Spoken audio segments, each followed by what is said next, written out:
Behind his facade of an exemplary father, he planned the unthinkable, an accident to eliminate his own 8-year-old daughter in a wheelchair.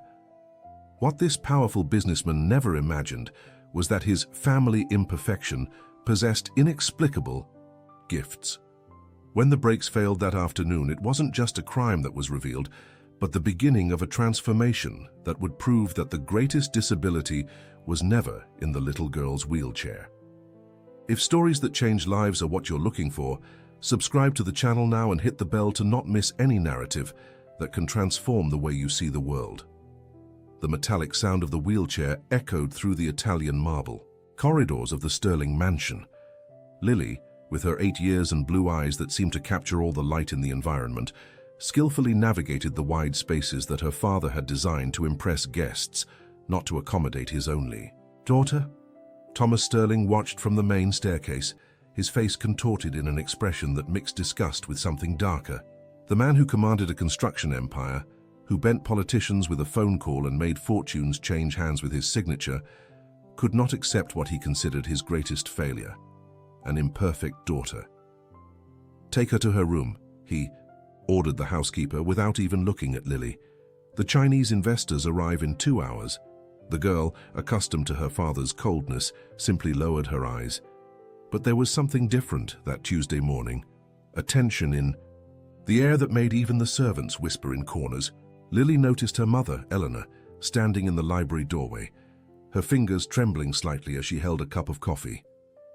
"Dad's more nervous than usual," Lily commented to Mrs. Gable, the housekeeper who had been with her for 5 years. "It's the contract of the century, dear," the woman replied, but her eyes revealed concern. "Your father, he has big plans." What Lily didn't know was that, at that exact moment, in an office on the 2nd floor, Thomas was typing a message to Ben Carter, a man with a murky past whom he had just hired as a driver. "Everything as agreed, the 15th. Route to physical therapy. Make it look natural." The Sterling mansion stood in the most exclusive neighborhood of Chicago, surrounded by impeccable gardens, where Lily spent hours watching birds and butterflies. It was her refuge, the only place where she felt truly free. From her adapted chair, she had created a world of her own, full of stories and dreams that compensated for the absence of paternal affection. Eleanor Sterling entered her daughter's room that afternoon, her face pale and her eyes red from crying in hiding. "Mum, why doesn't Daddy like me?" Lily asked, with that devastating sincerity of children. Eleanor sat on the bed, stroking her daughter's golden hair. "Your father, he has difficulty dealing with situations he can't control, my love. Like my chair." Like many things, Eleanor looked away, remembering the conversation she had accidentally overheard between her husband and the accountant. Something about insurance policies, exorbitant amounts, and the word accident repeated with disturbing frequency. That night, while Lily slept hugging her teddy bear, Eleanor discreetly searched her husband's office. Years of apparent submission had taught her the art of domestic invisibility. She knew every drawer, every folder, every poorly hidden secret. It was then that she found it. A contract with Ben Carter, dated a week earlier, and a life insurance policy in Lily's name with an increased value of $15 million. Eleanor's hands trembled as she connected the dots. Downstairs, Thomas was receiving his Chinese investors in the main hall, calculated smiles, firm handshakes, promises of astronomical profits. No one could imagine that the man discussing the construction of a billion-dollar corporate complex was simultaneously plotting something unthinkable against his own daughter. Mr. Johnson, the gardener who had worked for the family for 2 decades, observed everything from his privileged position among the rose bushes. A man of few words but much observation, he had noticed the changes. Strange cars circling the property, whispered conversations between the boss and the new driver, the growing sadness in Eleanor's eyes. "Lily," he called softly when the girl passed by in her chair the next morning. "Want to see something special?" He took her to a hidden corner of the garden where a baby bird had fallen from its nest. "Is it hurt, Mr. Johnson?" "No, little one. It just needs care until it can fly on its own." Lily extended her small hands, cradling the fragile creature. There was a metaphor there that neither of them needed to verbalize. The old gardener knew more than he showed, and his loyalty to the girl who treated him with genuine affection surpassed any fear of his boss. Meanwhile, in the business world, Thomas Sterling moved his pieces like a chess master. The project with the Chinese demanded a flawless image, the businessman with the perfect family, the self-made man who had built an empire from nothing. Lily did not fit into this narrative. She was a defective piece on his perfectly organized board. The morning of the 10th brought the first significant twist. Lily, in her perceptive innocence, overheard a phone conversation of her father through the slightly open office door. "It has to be on the 15th, Ben. Not before, not after. Yes, the car's brakes will be compromised. No, she doesn't feel pain, don't worry about that. The important thing is that it looks accidental." The girl's heart pounded. Even at 8, she understood enough. Her father was planning to hurt her. Silent tears streamed down her face as she maneuvered her chair. Away, fear mixing with a sadness too deep for her age. That afternoon, during her physical therapy session, Lily was quieter than usual. Dr. Evans, the physical therapist who had been with her for years, noticed the change. "What's wrong, little warrior? You're usually so talkative." "Dr. Evans, if someone wanted to hurt us, what should we do?" The professional frowned, alarmed by the question. "Why are you asking that, Lily?" "It's just a story I'm imagining." But Dr. Evans knew the girl too well. Something was wrong, very wrong. Back at the mansion, Eleanor had begun her own investigation. Years of marriage to a controlling man had taught her to survive through silent observation. She noticed the new driver's strange behavior, the secret meetings in the office, her husband's calculating glances whenever Lily entered a room. The puzzle was starting to come together, and the resulting image was terrifying. It was then that fate, or perhaps something greater, intervened. Thunder, the horse from the neighboring property known for its wild nature, inexplicably appeared in the Sterling garden. The animal, which let no one approach, walked directly to Lily, lowering its majestic head so she could pet it. "He's never done that with anyone," whispered Mr. Johnson, watching the scene with astonishment. Lily smiled for the first time in days, her small hand stroking the animal's mane. "He knows I need a friend," she said simply. What no one could have predicted was that this seemingly fortuitous encounter would be the first link in a chain of events that would change everything. Thunder, the horse who had chosen Lily, would be more than a friend. He would be her guardian in the darkest moments to come. That night, while the mansion slept, Eleanor made a decision. She picked up the phone and dialed a number she hadn't used in years. "Hello, Detective Miller, it's Eleanor Sterling, and I need your help. It's about Lily and Thomas." Outside, Thunder remained near the house like a silent sentinel. In her room, Lily slept hugging the baby bird that Mr. Johnson had helped her care for, unaware that her mother had just taken the first step to save her. The clock struck midnight when Thomas Sterling finally went to bed, satisfied with the preparations. In 5 days, his problem would be solved. What he didn't know was that a mother's love, an old gardener's loyalty, a physical therapist's intuition, and a horse's mysterious protection had already begun to weave a web of salvation around Lily. The 15th was approaching, but now it wasn't just a date marked for tragedy.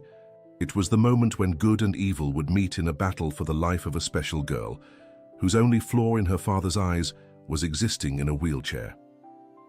Detective Miller arrived at the Sterling mansion at 6 in the morning on the 11th, disguised as a deliveryman.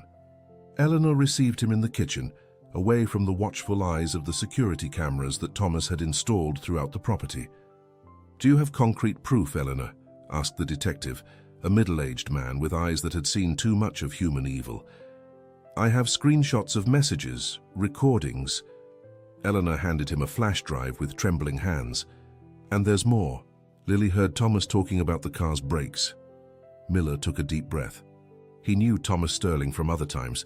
He knew what the man was capable of. But plotting against his own daughter, that crossed every line.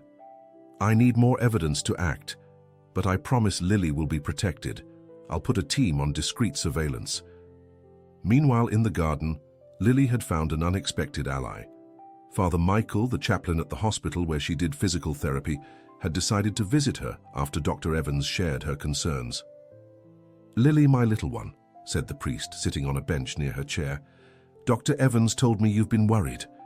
The girl looked at the baby bird in her hands, now stronger, almost ready to fly.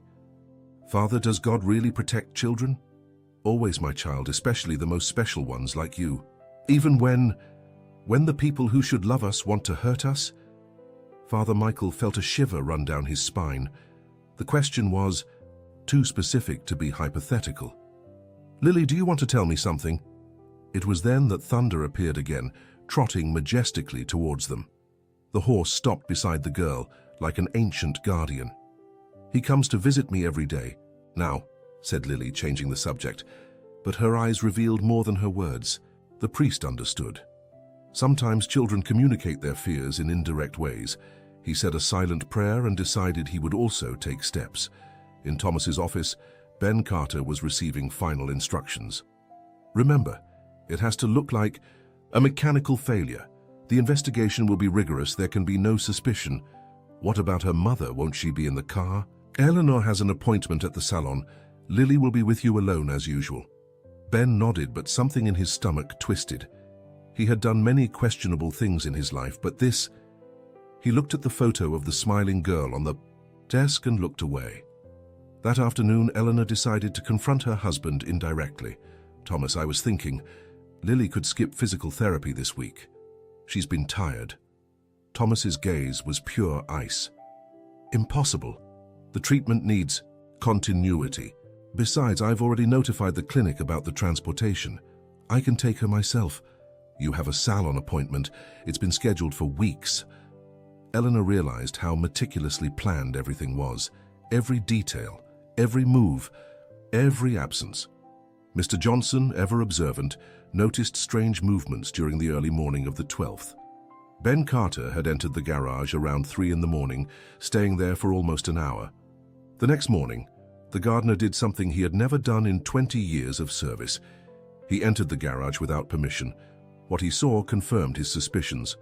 Tools scattered near Lily's adapted car, oil stains on the floor that hadn't been there before.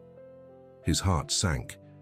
The girl who treated him like a grandfather, who shared her snacks, who laughed at his stories, was in real danger.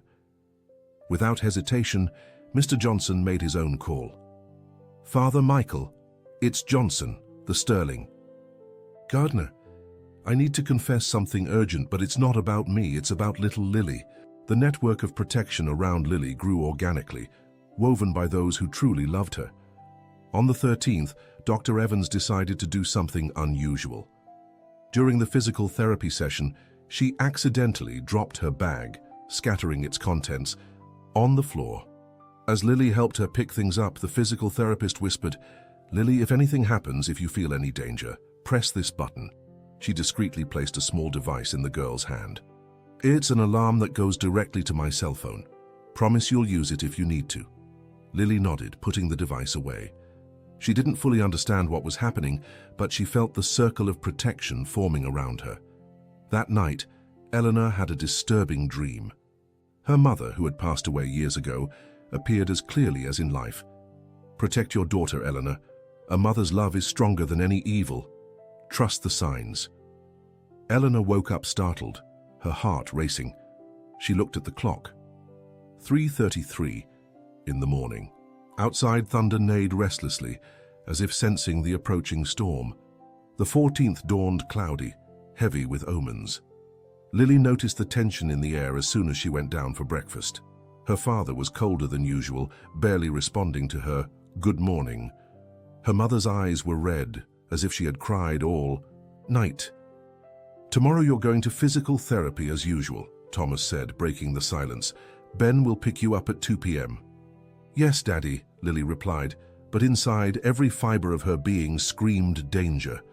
It was then that the first great, divine intervention occurred. Thomas's phone rang. It was his lawyer. "Thomas, we have a problem. The Chinese want to move the meeting up to tomorrow, exactly at the time you told me you'd be unavailable." Thomas paled. The meeting of the century, the contract that would define his business future, in conflict with his sinister plans. It can't be postponed? Impossible. It's tomorrow at 2 p.m. or they're pulling out. The conflict on his face was visible. Years of planning the accident versus the business opportunity of a lifetime. For a moment, Eleanor dared to hope, but then Thomas made his decision. Have Ben do the job alone, I'll be at the meeting. The coldness of the statement chilled the blood of everyone present. Even the servants realized that something terrible was hanging in the air. That afternoon, Lily did something she hadn't done in months. She went to her parents' room. She found her mother kneeling by the bed holding a rosary. "Mommy!" Eleanor quickly got up, wiping away tears. "Hi, my love. Do you need something?" "Mommy, I'm scared of what's going to happen tomorrow." The two looked at each other, and in that moment, all pretense fell away. Eleanor hugged her daughter tightly, as if she could protect her from all the evil in the world with her arms. "Nothing is going to happen to you," Eleanor promised, her voice filled with determination. "Not if I have to face the whole world." Outside, Thunder approached the window, his intelligent eyes fixed on the scene. Mr. Johnson, who was watching him, swore he saw the animal nod its head, as if it understood every word. Meanwhile, at the police station, Detective Miller was gathering his team. "Tomorrow the 15th at 2 p.m, everyone in position. If anything happens to that girl, I'll never forgive myself." Ben Carter spent the night awake. Lily's picture kept flashing in his mind, her innocent smile, the wheelchair that made her even more vulnerable. He had a daughter the same age, living, with his ex-wife in another state. How had he gotten to this point? How had he agreed to do something so monstrous? Around midnight on the 14th, he made a decision. But what Ben didn't know was that his every move was being watched. Father Michael had mobilized a group of parishioners for prayer vigils, and some of them, coincidentally, lived near the Sterling mansion. The early morning of the 15th arrived charged with electricity. Lily woke up to the birds singing, but even they seemed agitated. The baby bird she had been caring for days now flew expertly around the room, as if practicing for something important. Eleanor entered her daughter's room with breakfast, something she hadn't done in years.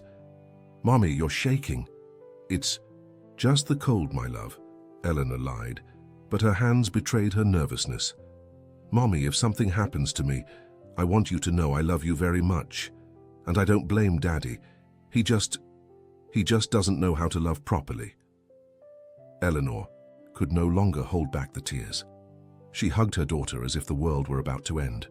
And in a way, for her, the possibility of losing Lily was exactly that, the end of the world. "Nothing will happen to you," Eleanor whispered. "I swear on my life." At 1 p.m, Thomas left for his meeting with the Chinese. He kissed Lily's forehead, mechanically, without looking into her eyes. Eleanor watched him leave, her heart divided between relief that he wouldn't be present and terror at what was to come. 1:30 p.m. Ben Carter arrived at the mansion. His face was pale, sweat drops on his forehead despite the cold day. Lily observed him from the top of the stairs, her chair strategically positioned where she could see everything. "Lily, are you ready?" Ben's voice trembled slightly. "Just a minute," she replied, discreetly pressing the device Dr. Evans had given her. On 45 p.m. The adapted car was ready. Eleanor suddenly appeared in the garage. "I'm going with you." Ben froze. But the boss said you had a salon appointment." "I cancelled. My daughter is more important." The panic in Ben's eyes was evident. He hadn't counted on this. The plan was specific, only Lily in the car. It was then that fate intervened once again. Eleanor's phone rang. It was the salon. "Mrs. Sterling, your stylist has arrived from New York specifically for your appointment. She's only available today." Eleanor looked at the phone as if it were a death sentence. The stylist was famous, impossible to reschedule. Thomas had planned every detail, every contingency, but then she saw him. Thunder was at the garage entrance, neighing agitatedly, and behind him, almost imperceptible, a disguised police car. "You know what?" Eleanor said firmly. "To hell with the salon. I'm going with my daughter." But before she could get in the car, her cell phone rang again. It was Thomas. "Eleanor, I just got a call from the salon. They said you're trying to cancel. We need to keep up appearances for the Chinese. They value commitments. Go to the salon, now." The veiled threat in his voice was clear. Eleanor knew her husband. She knew what he was capable of when crossed. 1:55 p.m. Lily was put in the car. Ben checked his watch nervously. Somewhere in the city, Detective Miller was coordinating his teams. Father Michael was leading a prayer chain in the hospital chapel. Dr. Evans held her cell phone, waiting for the alarm signal.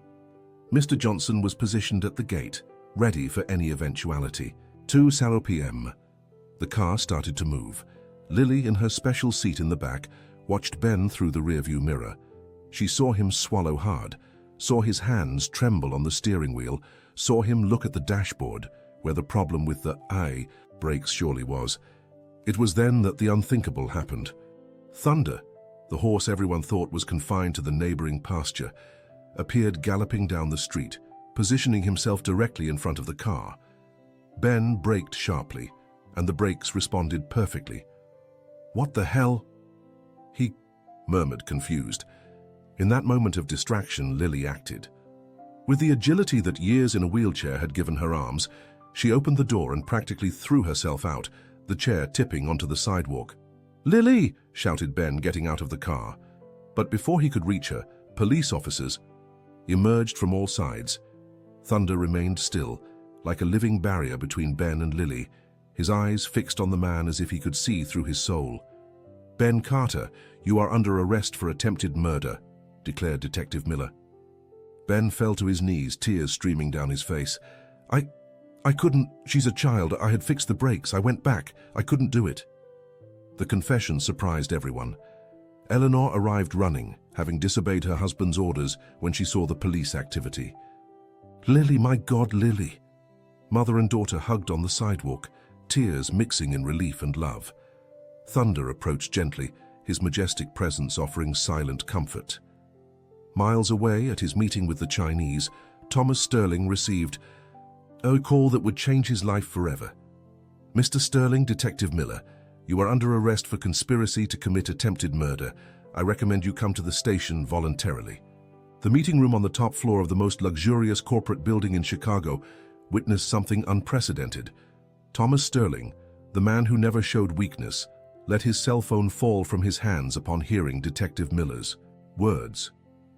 The Chinese investors watched perplexed as the color drained from the powerful businessman's face. "Mr. Sterling, is everything all right?" asked the translator, concerned. Thomas tried to regain his composure, but his hands trembled visibly. I need to go, family emergency." "But the contract?" He was already on his feet, picking up his jacket with clumsy movements. His whole life had been built on control and appearances. In seconds, everything was collapsing. Meanwhile, at the police station, Lily was sitting in a special room surrounded by professionals trained in child testimony. Eleanor held her hand, still processing the magnitude of what had almost happened. "Lily, dear," said the forensic psychologist, in a soft voice, "can you tell us what you heard that day in your father's office?" The girl looked at her mother, who nodded encouragingly. "Daddy was talking to Mr. Carter about the car's brakes. He said it had to be on the 15th, that I wouldn't feel pain." Every word was a dagger in Eleanor's heart. How had she been so blind? How had she not noticed before the extent of the evil of the man with whom she shared her life? In the holding cell, Ben Carter was a broken man. The investigator in charge of his interrogation was surprised when he started talking without even being questioned. "He offered me $100,000. He said it would be easy, that no one would suspect.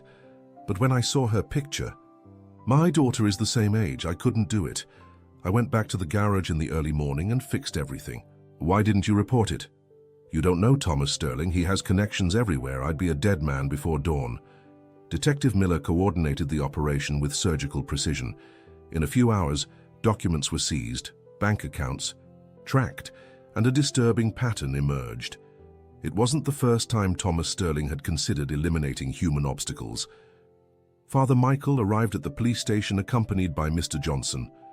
The old gardener carried a worn notebook in his hands. "Detective, I need to give you this.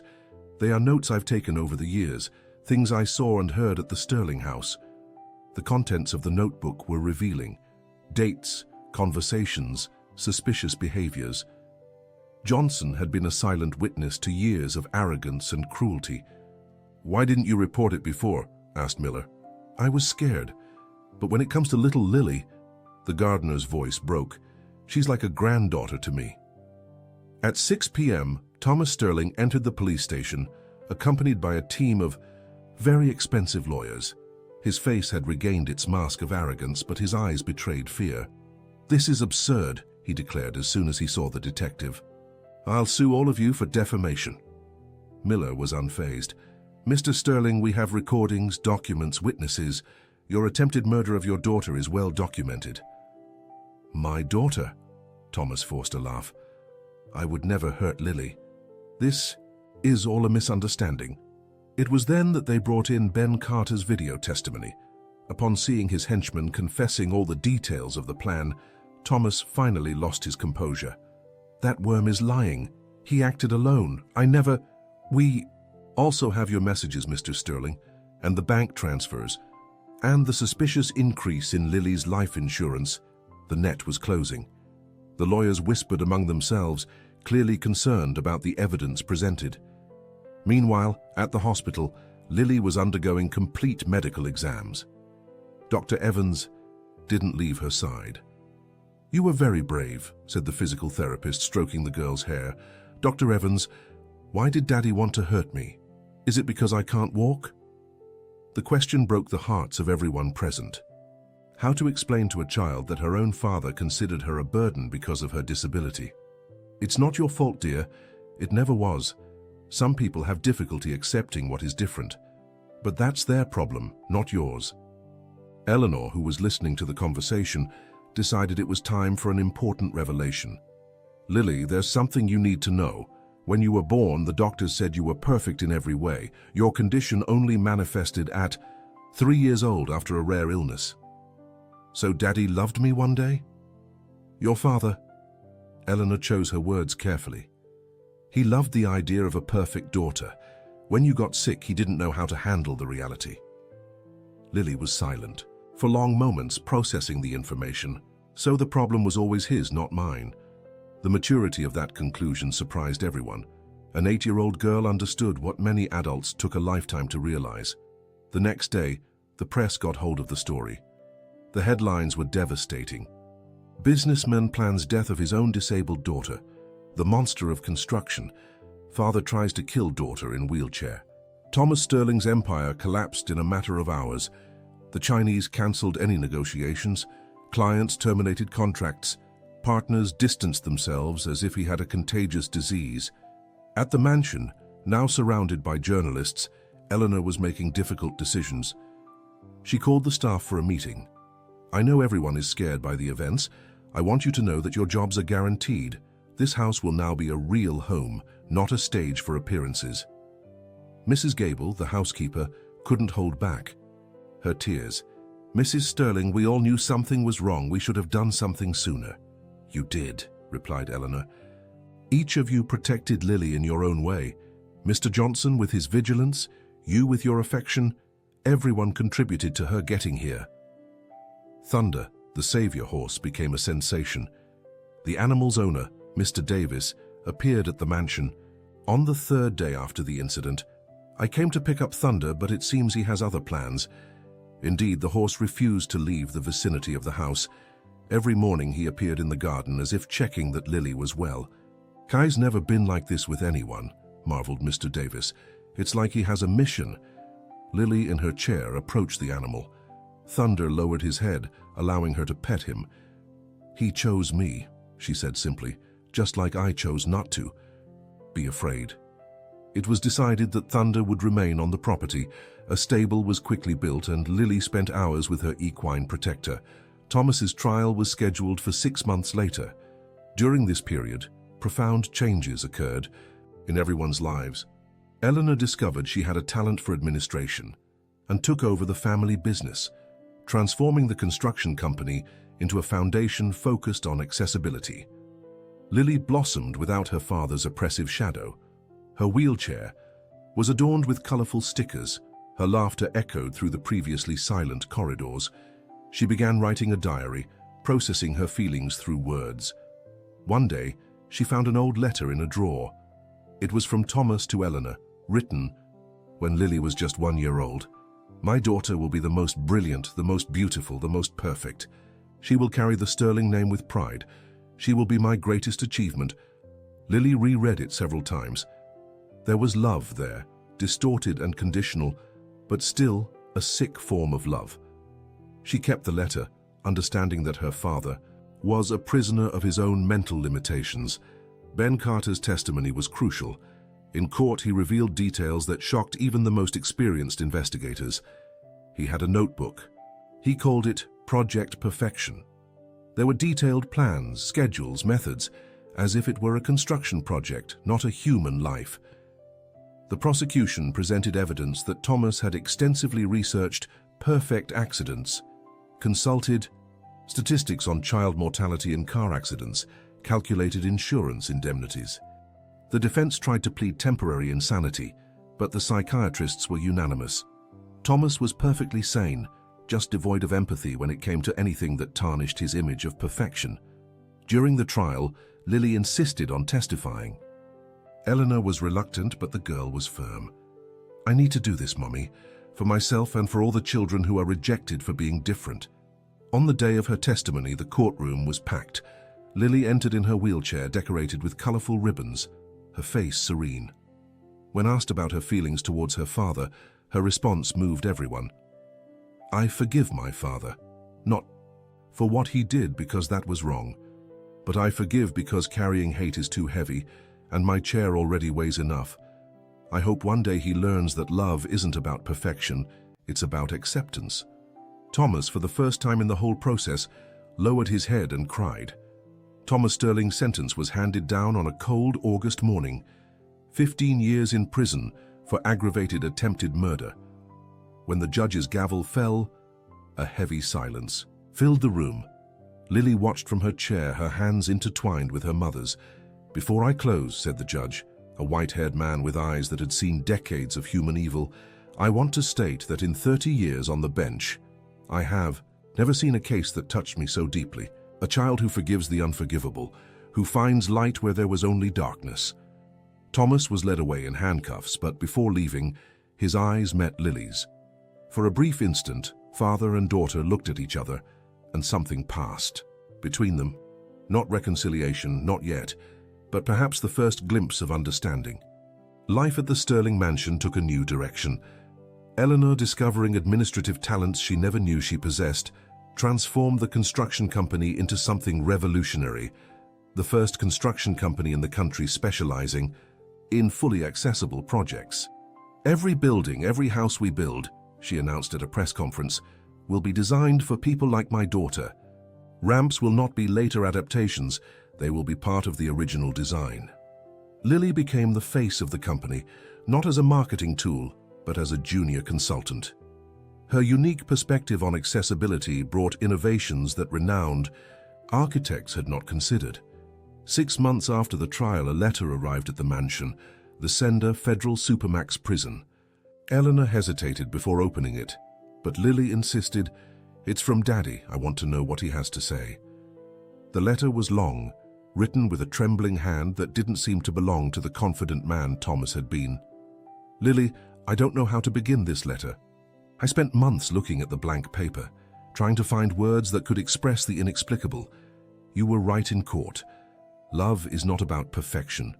I spent my whole life chasing an image, a fantasy of a perfect family that only existed. In my sick head. In prison I have a lot of time to think. I remember you at 3 before the illness running through the garden. But you know what I discovered? My most vivid memories are not of you running, they are of you laughing. And you kept laughing even after the wheelchair. It was I who stopped seeing your smile. I was too blinded by my own vanity. I don't expect forgiveness. What I did is unforgivable. But I wanted you to know that every day I pray, I learned to pray here, for you to continue being that light that I tried to extinguish. Your father who failed, Thomas." Lily read the letter 3 times before speaking. "Mommy, I want to write back. Are you sure, my love?" "I am. Father Michael says forgiveness is a process, not a moment. Maybe if I keep forgiving, one day he'll learn to forgive himself too." Lily's response was brief but powerful. "Daddy, I received your letter. Thank you for writing. You are right, I keep laughing. But now I laugh more because I don't have to be afraid anymore. Forgiveness is difficult, but hate is heavier. I choose the lighter one. Thunder sends regards. He still takes care of me every day. Lily, P.S.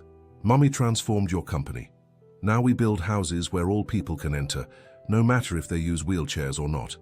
I think you'd be proud." This exchange of letters marked the beginning of regular correspondence. Thomas wrote about life in prison, about the classes he taught to other inmates.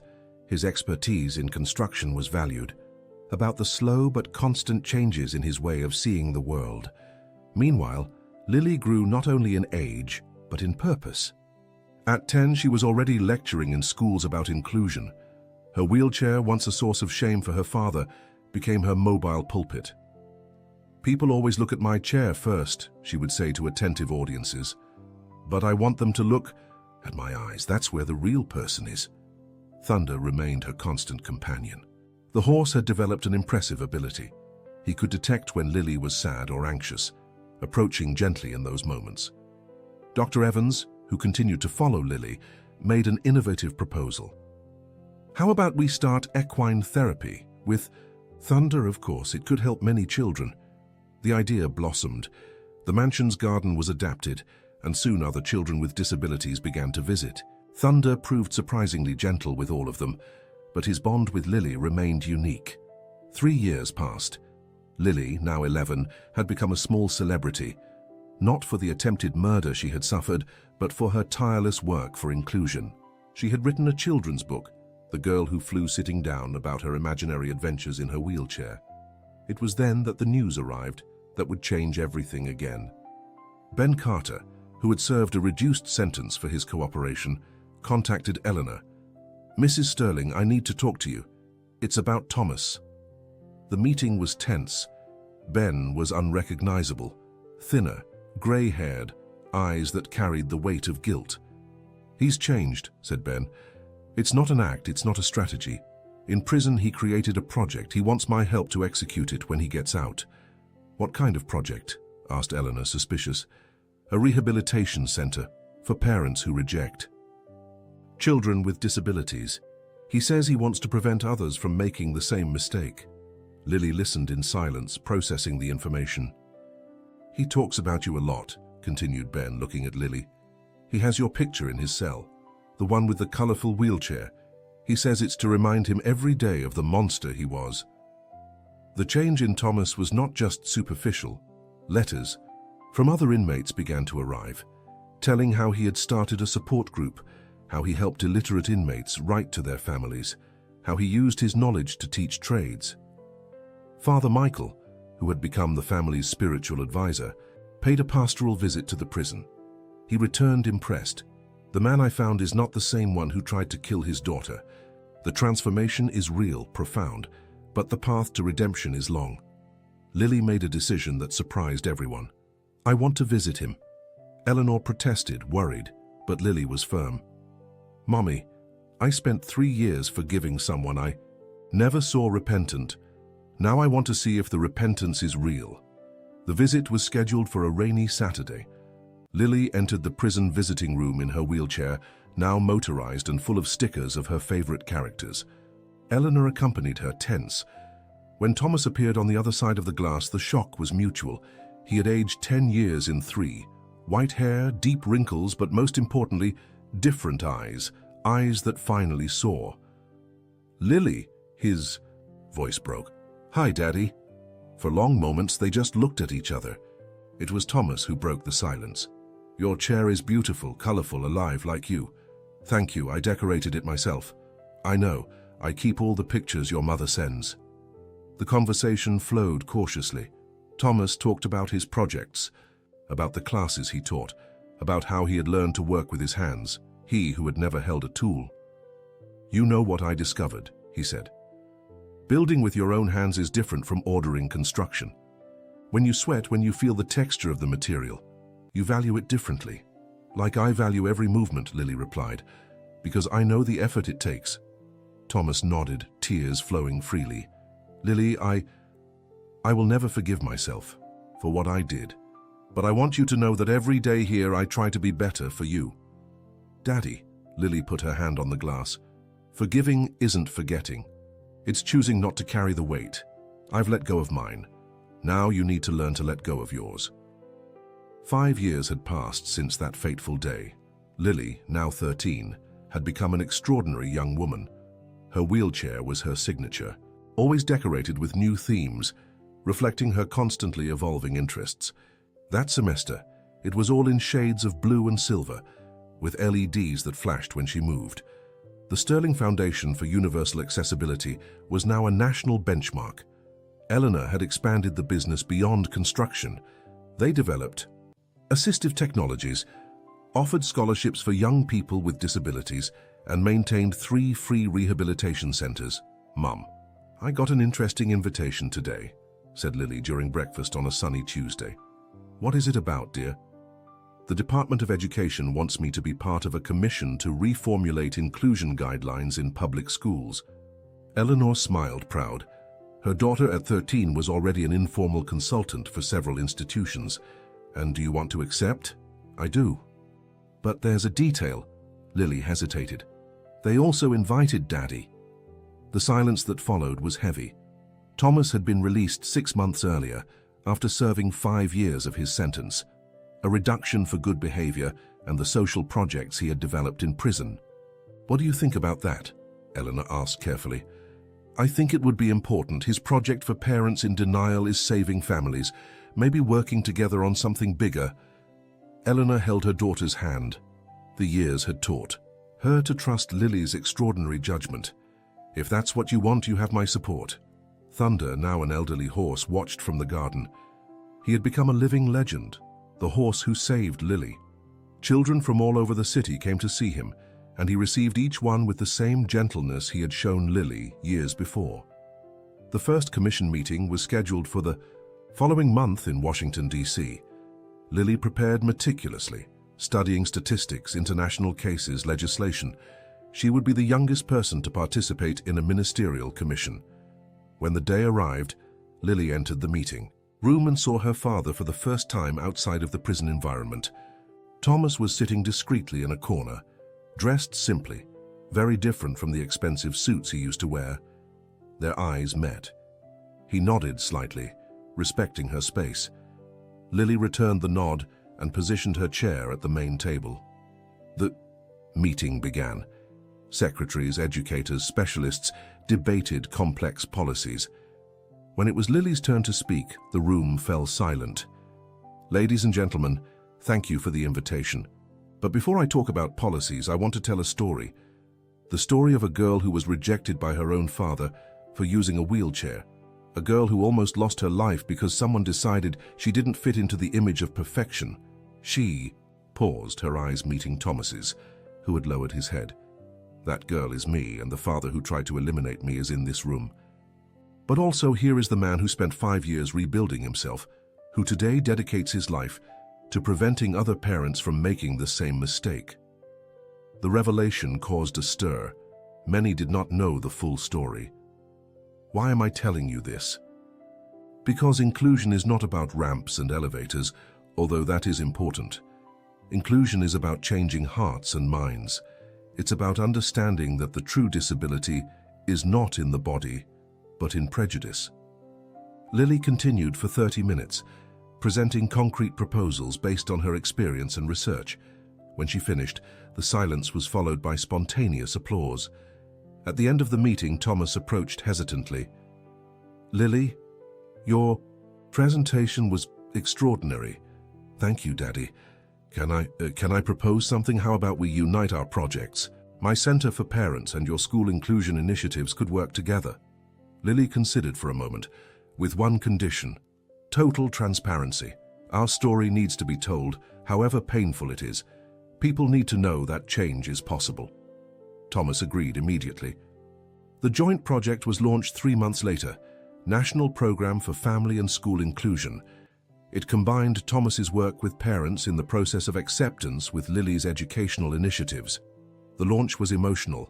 Father and daughter went up to the stage, he walking hesitantly, she in her motorized chair. When they began to speak, the packed auditorium could hear a pin drop. Thomas began, 8 years ago, I tried to kill my daughter. There's no softening this, there are no excuses. I did it because she didn't fit into my distorted vision of perfection. Lily continued, and I survived. Not just the attack, but the lack of love. I survived and discovered that my wheelchair doesn't limit me. It gives me a unique perspective. They alternated the narrative, telling the full story. Tears flowed freely in the audience. When they finished, Lily turned to her father. Daddy, you spent years building buildings. Now you're helping to build bridges between parents and children, between fear and love. And you, daughter, taught me that the most important constructions are invisible, the ones we build in the heart. The program was an immediate success. In 6 months, 50,000 families had participated. Schools were redesigning their spaces and curricula. More importantly, stories of reconciliation arrived daily. One afternoon, Lily received an unexpected visit. A 7-year-old girl, Clara, arrived with her parents. Clara used crutches due to partial paralysis. Lily, said Clara's mother, emotional, my husband was following the same path your father followed, rejecting Clara, hiding her. But he participated in the program, heard your story. Clara's father stepped forward. I was becoming a monster. The program saved me. It saved my family. Clara approached Lily. You're my hero. When I grow up, I want to be like you. Be better, replied Lily, smiling. Be yourself, which is unique and special. Thunder, now needing special care due to his age, still received visitors. Lily spent hours with him, talking as she always had. You started all this, friend. If you hadn't shown up that day... The horse snorted softly, as if understanding. The relationship between Lily and Thomas evolved carefully. It wasn't a traditional father-daughter relationship. There were many wounds, many burned bridges, but they were building something new, unique. Daddy, she said one day, during a trip to inaugurate a new center, you know what I learned? What? That forgiveness isn't going back to how things were before. It's creating something new with the broken pieces. Thomas nodded, emotional, like a mosaic. Each broken piece contributes to a new pattern, sometimes more beautiful than the original. Eleanor observed this reconstruction with mixed feelings. She had forgiven Thomas in the Christian sense, but the conjugal love had died on that fateful day. They maintained a cordial relationship for Lily's sake and for the social work they were doing. You are an extraordinary woman, Thomas said to her during an event. You raised our daughter to be this force of nature. Lily always had. That strength, Eleanor replied. I just made sure no one extinguished it, not even you. The program expanded internationally. Lily was invited to speak at the UN, becoming the youngest speaker on disability rights. On the plane to New York, she wrote in her diary, Dear Diary, tomorrow I will speak to the world. I, whom my father wanted to silence forever. The irony is not lost on me, but it's not about revenge, it never was. It's about transforming pain into purpose, trauma into triumph. My wheelchair will be seen by millions, not as a symbol of limitation, but of possibility. Thank you, God, for not letting me give up, for sending thunder, for giving Mommy strength, for transforming even Daddy's heart. May my voice reach every rejected child, every parent lost in their impossible expectations. Lily. The next day, when Lily went up to the UN Tribune, literally as a special ramp was installed, the world watched. She began her speech in an unexpected way. Good morning. My name is Lily Sterling. I am 13 years old. I use a wheelchair. And I am alive by a miracle in the form of a horse.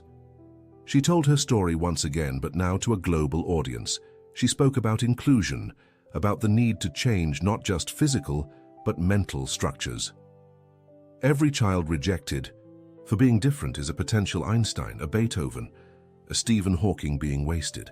Every parent who doesn't accept their child as they are is losing the chance to know a unique universe. The speech went viral. Lily Atun, trending worldwide. Millions of views, thousands of stories shared. 10 years had passed since the day thunder saved Lily, Now at 18, she was about to enter university, law with an emphasis on human rights and inclusion. Her current wheelchair was a work of technological art, with a design signed by herself and functionalities that made it almost an extension of her body. The Sterling mansion had been completely transformed. What was once a mausoleum of appearances now teemed with life. The garden where Lily had found refuge housed a memorial to Thunder. The noble horse had passed away peacefully 2 years earlier at 25 years old. "He waited for you to grow up to leave," said Mr. Johnson on the day of the farewell, tears streaming down his wrinkled face. Mission accomplished. That Saturday morning, Lily was in the office that had once belonged to her father, now transformed into the Foundation's headquarters. The walls displayed photos of hundreds of families transformed by the program, honorary diplomas, international awards. "Good morning, Director," joked Ben Carter, entering with a coffee tray. Ben had become Lily's right-hand man at the Foundation. His own redemption was intertwined with hers. The man who had almost executed the macabre plan now dedicated every day to protecting vulnerable children. "Ben, how many times do I have to tell you not to call me that?" Lily smiled. "It's just so that today is special," it arrived. He handed her an envelope with the Harvard University crest. Lily had been accepted to several international universities, but her heart was in Washington, D.C., close to home, close to the work she loved. "Another rejection letter to write," she said, setting the envelope aside. "Are you sure?" "Harvard? Lily? I am. My place is here. The United States needs me more than anywhere else." Eleanor entered the office, radiant at 50. The challenges had forged in her a strength that had always been present, just dormant. "Lily, your father is on the line. From the Amazon." Thomas was on an expedition to the Amazon, taking the inclusion program to riverside communities. After his full release, he had become a field worker, preferring direct work with families to the corporate world he once dominated. Lily picked up the phone. "Daddy? Lily, how's the signal? Can you hear me?" "Perfectly. How's the project?" "Amazing. Yesterday we met a girl, Clara. She was born without legs. Her family was hiding her. But after your satellite lecture, her parents completely changed.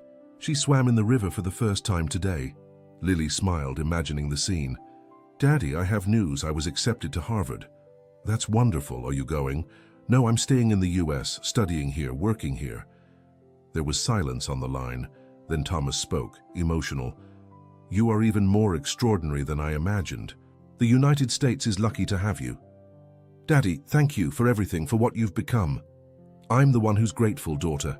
Every day, for you existing, for surviving me, for teaching me what really matters." After hanging up, Lily went to Thunder's memorial. A bronze statue of the horse, life-size, dominated the space. At the base, a plaque. "Thunder, the horse who saw beyond appearances, savior, friend, angel in equine form 2023.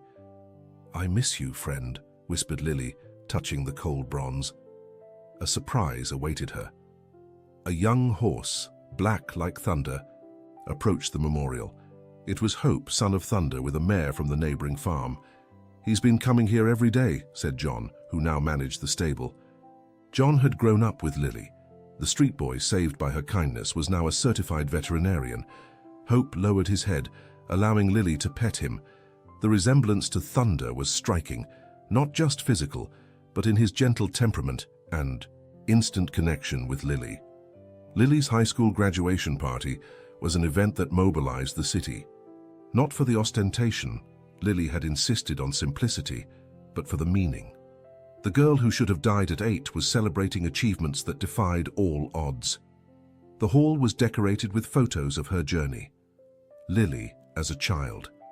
In her first chair, the dramatic rescue, the early days of the Foundation, the awards, the trips, the thousands of lives touched. Dr. Evans, now the Foundation's medical director, gave the first speech.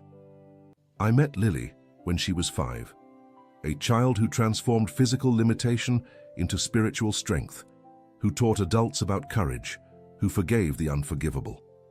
Father Michael, aged but still vibrant, offered a blessing. God acts in mysterious ways. He transformed a planned tragedy into a movement of love that reached the world. Lily is living proof that good always triumphs. When it was Thomas's turn to speak, the hall fell silent. He went up to the stage, visibly emotional. 10 years ago, I was a man, blinded by pride, destroyed by obsession with perfection. I tried to extinguish the brightest light in my life because she didn't fit into my narrow view of the world. He paused, looking directly at Lily. My daughter taught me that perfection is not the absence of limitations. It is the ability to transform every challenge into an opportunity for growth. Lily, you not only survived me, you saved me from myself. The most touching moment came when Lily went up to the stage. Her motorized chair glided smoothly up the specially installed ramp. She wore an elegant blue dress, her golden hair pulled back in a sophisticated bun, but what shone most was her smile. Thank you all for being here. When I think about my journey, I see that everyone in this room was an angel in my life. Mommy, who never gave up. Daddy, who found redemption. Ben, who chose the truth. Mr. Johnson, who was my silent guardian. She continued, mentioning everyone who had been important in her trajectory. But I want to dedicate this moment to someone who is not physically here, Thunder, the horse who chose me, who protected me, who taught me that love doesn't need words. Emotion filled the hall when she revealed, for this reason I announce today the creation of the Thunder Institute of Equine Therapy, which will offer free treatment for children with disabilities throughout the United States. The applause was deafening. The party continued late into the night. Lily danced in her chair, surrounded by friends, family, and the hundreds of people whose lives had been touched by her story. In a quiet moment, she went out into the garden. The full moon illuminated Thunder's memorial. Hope was there, as if guarding the place. You know, Hope, she said to the young horse, sometimes I wonder what would have happened if that day had been different. If Daddy hadn't planned that, if Thunder hadn't shown up. The horse snorted softly, approaching her. But then I realize, every moment, every challenge, every pain brought me here, and here is exactly where I need to be. Eleanor appeared in the garden. Looking for you, dear. It's time for the last speech. Mother and daughter returned to the hall together. On stage, Lily held the microphone one last time that night. I want to end with a message for every child who feels rejected, for every parent who struggles, to accept for every person who faces limitations. You are not broken. You are unique mosaics, waiting to reveal your particular beauty. She raised a glass. A toast to Thunder, who taught me about divine protection, to the human angels who surrounded me, and to the transformative power of forgiveness. May our story inspire other stories of overcoming.